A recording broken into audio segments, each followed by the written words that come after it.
आज हम लोग केमिकल बॉन्डिंग में बात करने वाले हैं कैटेनेशन प्रॉपर्टी के बारे में। किसके बारे में? Catenation property.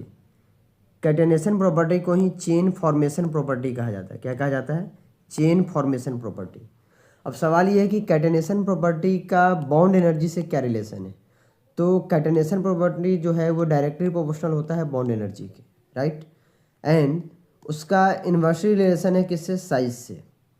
लेकिन ये फैक्टर डोमिनेट करता है एक्सेप्ट सेकेंड पीरियड।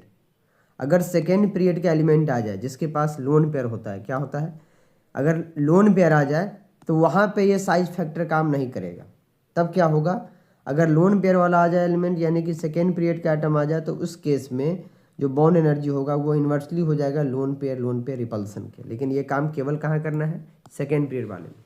मतलब ये बात है, ये है कि सिंपल सी बात यह है कि कैटेनेशन प्रॉपर्टी ज़्यादा होगा यदि बॉन्ड एनर्जी ज़्यादा होगा। यदि साइज छोटा हुआ तो बॉन्ड एनर्जी ज़्यादा होगा, ठीक। और यदि लोन पेयर रिपल्सन ज़्यादा हुआ तो बॉन्ड एनर्जी थोड़ा सा वीक हो जाएगा। मतलब आप बॉन्ड एनर्जी को समझ जाइए, आप कैटेनेशन को समझ जाइएगा, क्योंकि बॉन्ड एनर्जी जितना ज़्यादा होगा कैटेनेशन उतना ज़्यादा होगा, ठीक। क्लियर है? तो आइए एक बार हम बॉन्ड एनर्जी की तरफ चलते हैं। अपने आप आपको कैटेनेशन का रिलेशन मिल जाएगा। तो आप क्या कीजिए, बॉन्ड एनर्जी को अच्छे से समझिए। आइए देखते हैं बॉन्ड एनर्जी में क्या है। ऑर्डर ऑफ बॉन्ड एनर्जी, जैसे हम ले लेते हैं कार्बन कार्बन, सिलिकॉन सिलिकॉन, उसके बाद जर्मेनियम जर्मेनियम, उसके बाद टीन टीन। ये बॉन्ड एनर्जी का ऑर्डर हमने बताया है। किसका? बॉन्ड एनर्जी का, कि कार्बन कार्बन के बीच का जो बॉन्ड एनर्जी है वो ज़्यादा है, सिलिकॉन सिलिकॉन के बीच में जो बॉन्ड है उस बॉन्ड का एनर्जी थोड़ा सा कम है, और ऐसे ऊपर से हम नीचे जा रहे हैं तो कमता चला जाएगा। ऐसा इसलिए है, इधर जाने पे क्या हो रहा है, इधर जाने पे बॉन्ड एनर्जी डिक्रीज कर रहा है। डिक्रीज करने का रीज़न ये है कि इधर जाने पे साइज इंक्रीज कर रहा है। क्या कर रहा है? Size increase. कोई कहेगा सर कार्बन सेकेंड पीरियड का यहाँ पे तो लोन पेयर नहीं, लोन पेयर इसके पास होता ही नहीं, इसलिए यहाँ पर साइज फैक्टर लगा है। कौन सा फैक्टर लगा है? Size factor.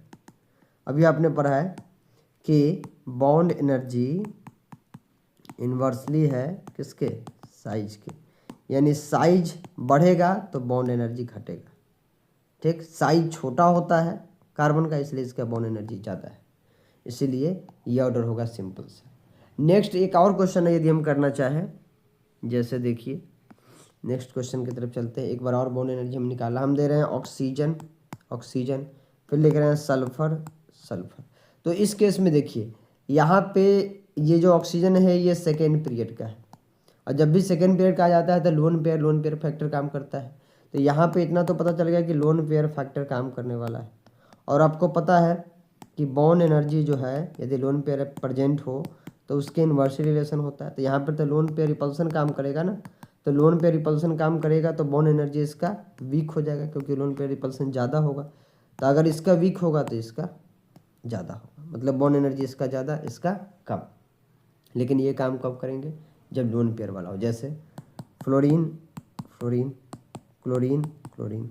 अब देखिए ये सेकेंड पीरियड का है, इसके पास लोन पेयर भी है, तो सेकेंड पीरियड और लोन पेयर वाला जा जाए तो क्या करेंगे? साइज वाली बात छोड़ करके लोन पेयर रिपल्सन में काम करेंगे। तो यहाँ पर लोन पेयर रिपल्सन ज़्यादा होगा, यहाँ पे लोन पेयर रिपल्सन कम होगा, तो इस केस में बॉन्ड एनर्जी ज़्यादा हो जाएगी। कोई दिक्कत? यहाँ तक किसी को कोई दिक्कत नहीं होनी चाहिए। उसी तरीके से यदि हम एक और क्वेश्चन आपसे पूछना चाहें, जैसे कि नाइट्रोजन एंड फॉस्फोरस फॉस्फोरस। आपको पता है कि इसके ये सेकेंड पीरियड का है और इसके पास लोन पेयर भी है। तो जो सेकेंड पीरियड का भी है, लोन पेयर भी है, तो बॉन्ड एनर्जी का रिलेशन क्या है? इन्वर्स रिलेशन है लोन पेयर के। तो लोन पेयर साथ में सेकेंड पीरियड का है, तो बॉन्ड एनर्जी उसका थोड़ा सा कम होगा, तो बॉन्ड एनर्जी ज़्यादा किसका होगा? फॉस्फोरस का। कोई दिक्कत? लेकिन एक चीज़ आपको बताना चाहते हैं, जैसे अगर आपसे आ जाए F2Cl2 Br2I2, इस केस में अगर आपसे ऑर्डर पूछते तो थोड़ा सा आपको ध्यान रखना है, इसमें सबसे ज़्यादा होता है Cl2 का, उसके बाद Br2 का, उसके बाद F2 का, लास्ट में होगा I2 का। ये ऑर्डर आपको याद रखना है, ये इंपॉर्टेंट है, ठीक। यहाँ तक किसी को कोई दिक्कत? तो बॉन्ड एनर्जी का ये ऑर्डर आपको याद रखना है। खास करके अब हमने जो मेन पॉइंट डिस्कस किए हैं वो यही था कि आपको कैटेनेशन समझना था। कैटेनेशन प्रॉपर्टी मतलब चेन फॉर्मेशन प्रॉपर्टी। लंबा चेन वही बना पाएगा जिसका बॉन्ड एनर्जी ज़्यादा होगा, और आपने देखा कि कार्बन कार्बन का जो बॉन्ड एनर्जी है ज़्यादा, इसलिए कार्बन का चेन पढ़ते हैं, इसलिए ऑर्गेनिक केमिस्ट्री पढ़ते हैं, राइट, क्योंकि कार्बन लंबा चेन बना पाता है। तो जनरली कैटेनेशन डायरेक्टली प्रोपोर्शनल है बॉन्ड एनर्जी के, और बॉन्ड एनर्जी जो है साइज और लोन पेयर पर डिपेंड करता है। साइज के इन्वर्सली, लोन पेयर के भी इन्वर्सली। हमेशा साइज फैक्टर लगाइए, लोन पेयर वाला फैक्टर केवल सेकेंड पीरियड का एलिमेंट है, तब आप अप्लाई कीजिए, राइट। तो इसी के साथ ये टॉपिक खत्म होता है, आप इसको एक बार रिवाइज कर लीजिएगा। Okay, thank you so much.